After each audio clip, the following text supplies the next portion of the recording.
2019's Game Developer Conference in San Francisco will forever be remembered as the event where gaming moved towards streaming in a truly meaningful way. As most of you know now, Google was the first of the major technology companies to reveal details of our streaming future and what it means for gaming. While a lot of questions still remain, we learned a bit about what's in store and what it means for the developer community as we brace for the latest disruptive change to our industry.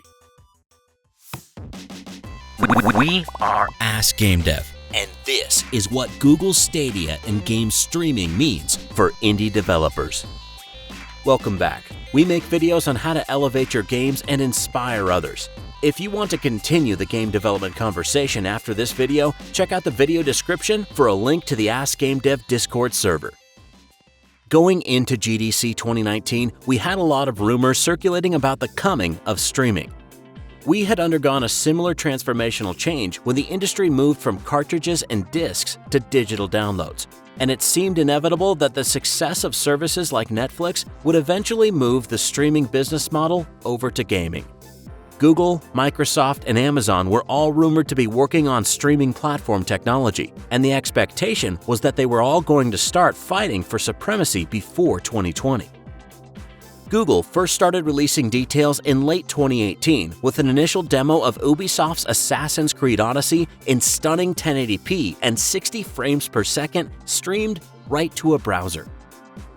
Microsoft followed suit by announcing their xCloud platform, which is designed to work across consoles, PCs, and mobile devices. It planned to support the popular Xbox controller. Other players have followed up with similar brief announcements. NVIDIA joined the fray with GeForce Now, which offers streaming of over 400 titles to both Mac and PC. Sony entered with PlayStation Now, which boasted 650 PS4, PS3, and PS2 games, streamed directly to your PS4 or PC via one subscription purchase. Liquid Sky and the Shadow platform were also announced as new entrants. So, fast forward to today in spring 2019. What did we learn from the Google Stadia announcement at GDC? Well, for starters, the consumer experience being presented is browser-based and supports a traditional controller like we've used for years with traditional consoles. Google boldly claimed that users could go from clicking a link to a rich, console-quality experience in browser within a matter of seconds. While it remains to be seen if this will be achievable for all users, it's clear that the bar has been set high. The big change is that the code for a released game will sit in Google-held data centers running on Google-owned fiber optic cable. The game gets streamed from the cloud, and the previous template of downloading games locally to your console or CPU effectively goes away. How will supporting Stadia work for developers? Google has already achieved partnerships with many of the major engine and middleware providers, including Unity and Unreal Engine. The expectation is that the major engines will provide tools to seamlessly support deployment to Stadia. So, devs will likely continue to create games in essentially the same way as they always have. Google also has its own Stadia dev kit that they are piloting with select developers during this early phase. Next, let's talk about some benefits for developers. First off, the streaming revolution presents a great opportunity for indie developers that are in need of help with scaling their studios. What is clear is that the platform holders represent a who's who of giant tech, and an arms race for content between those players is likely on the horizon. This competition will likely result in the big platforms offering incentives to devs in return for exclusive distribution of top games on their platforms. If past console wars are an example of what's to come, exclusivity incentives may include lucrative development financing, marketing, and promotion support or sales commissions. Smart devs will build platform demand for their titles in the early days of streaming, as the period of lucrative exclusivity deals will likely diminish as time goes on and consumers become loyal to one service. How the exclusivity wars will play out remains to be seen, but the streaming land grab period will definitely provide opportunity to those developers who can make great games or have a strong back catalog. The next thing to review is streamed content delivery and what it changes for devs. For starters, if game code sits on Google servers, This means that cheating through manipulating game outcomes by compromising the game code essentially becomes impossible.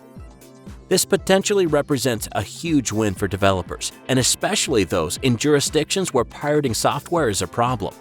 The global market for pirated software remains huge, and streaming represents a big step in reducing the size of that market. Developers can expect to see less instances of their hard work being accessed unlawfully and less lost sales revenue. Another outcome of code being streamed is that users may not be able to manipulate the game for traditional modding purposes. Many games have enjoyed a vibrant community of fans that adjusted the game via access to game executables or select elements of code.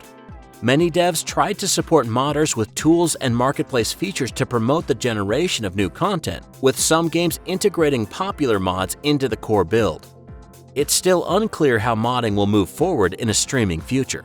Developers may have to build modding as a customization feature going forward, complete with GUI toolsets instead of code access. There is more to come on this topic, but developers may have to rethink their traditional mod strategy in a streamed future. Streaming could also bring about a new pricing model for the gaming industry. Experts have been suggesting that the signals are there that the major platform owners are looking to move away from individual game purchases. Gaming, like the video and music industries, is likely headed for the reliably consistent revenue that comes with subscription payments. Electronic Arts, Nintendo, Microsoft, and Sony have all signaled increasing importance of their subscription services in recent investor and media events. Additionally, it has been said that recent crossplay efforts between Microsoft, Nintendo, and Sony are an additional predictor of where the industry is going, specifically a future where subscription offerings could potentially move across platforms like Netflix does. Imagine getting your Xbox Game Pass content on a non-Microsoft console or a streaming service. I guess we'll see if that comes to fruition. If subscription does become the norm, there are definitely some questions that need answering. What happens to in-app purchases? Does the release cadence of games change? Will we see content release in sets, like Netflix for binge gaming? Developers will have to keep on top of how this progresses and tailor their content to meet consumer expectations. One of the big concerns from the Google Stadia reveal is how latency issues will be addressed for users who do not have access to a high-speed internet connection. Google, like Microsoft, have said that they are working on solutions, but the expectation is that users in remote areas or with bad connection will incur lag problems. A recent user test showed significant lag with Stadia when taking it out of Google's controlled environment. This represents a big problem. Offline gaming is a favorite pastime of countless people worldwide when they don't have internet access. Will the future of gaming only be available to those that are able to hop on a high-speed internet connection? Also, there are some game genres like fighting games that need extreme player precision. Fighting titles require fidelity down to each frame when timing attacks, and lag would cripple those that play at the highest level. This may mean that certain game genres would not move to streaming, and as a result, devs would have to consider what alternate platforms would work best for their games. Another likely impact of the streaming revolution is an even more heightened importance of streaming and video capture. Google Stadia is said to have one-button integration with YouTube, and one would have to expect similar functionality from Amazon, with Twitch being the pillar of their gaming strategy.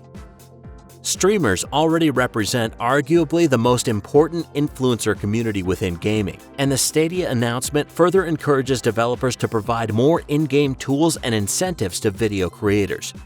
The best developers will be thinking creatively about how to make streaming their title as attractive as possible. Before we address the last consideration of a streaming future for game developers, let's review another inspiring Ask Gamedev community member game of the week. Today, we're looking at Happy Town Online by Henry Richhart, aka Sheep Studios. Henry was inspired to make the game after watching one of Sean Spalding's Game Maker tutorial videos. It took roughly 3 months to make and was created in Game Maker Studio 2. Give it a try today on itch.io. So, for our last streaming consideration for game devs, we have something really cool. We all miss the days of playing split-screen multiplayer games with friends on our couch. That was classic gaming at its best. Google is bringing that fun back with a new feature called Stream Connect. With the resource-intensive nature of today's high-fidelity games, local CPU-run executables don't have enough computing firepower to render split-screen. Thanks to Google Stadia running games in the cloud, split screen is back, as each player's game in a multiplayer experience can operate as a separate instance. Problem solved. For developers, the opportunity is to develop new functionality to optimize split-screen multiplayer for today's games. On a personal note, we can't wait to see how shooters and racing games will embrace split screen with this awesome new development.